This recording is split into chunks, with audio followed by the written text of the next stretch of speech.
And current interest rates, I'm going to put that in easing because they're currently 4.35%. Even the RBA say that's restrictive. So the chance of another rate hike in Australia, never say never, but it's got to be 1%. For this year? Yeah, for this year, then they're not going to hike. Money markets, what are they saying? Money markets have got the first rate cut priced in during the September quarter, so between July, August and September. Another one in the latter part of this year and one more in the first half of 2025. And what are the big guys saying? What are the big banks? CBA are the most bullish. They've got 150 points of rate cuts in their forecasts. Through to 2025. I'll go 18 months out. So they've got the middle of next year, 2.85 for the cash rate. Wow. Westpac had, I think Lucy Ellis, who's the new chief economist, took over from good old Bill Evans, and good old Lucy, she's sort of a smart woman doing a great job. I still think they've got the 7 rate cuts also over the next 2 years. ANZ, they're a bit more, what do we call, hawkish. They say the rate cuts will tend to be a little bit later and a little bit less.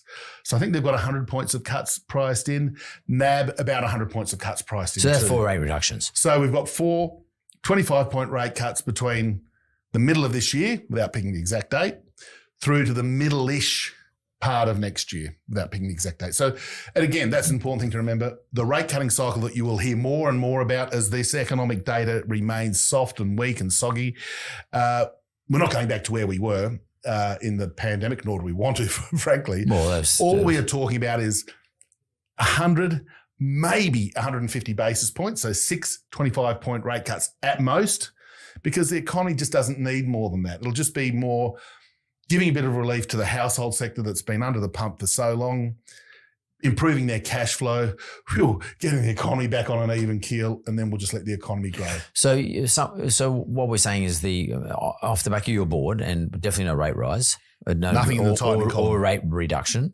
Not quite. Not yet. The money markets and or our banks who've got pretty bloody good data, relatively speaking, in relation to their customers at least, they're all suggesting somewhere between 4 rate cuts and 6 rate cuts, depending which bank we're looking at. Yep.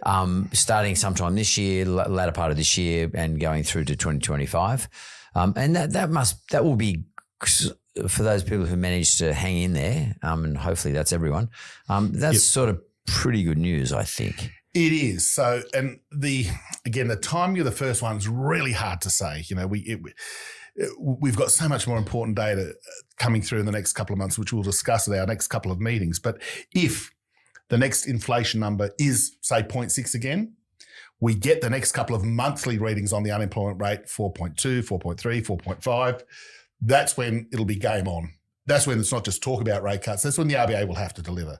Because, despite our other people's criticisms of the RBA, they don't want 5% unemployment. No. They don't want unemployment to go to below 2%. They don't want the economy to be in recession. Now, they can be very stubborn and, dare I say it, a bit pig-headed in the way they approach interest rates from time to time. But if the writing's on the wall, if it's bloody obvious, look at the inflation numbers, look at the unemployment numbers, look at the GDP numbers, and it says, look, things are pretty crook, they'll go.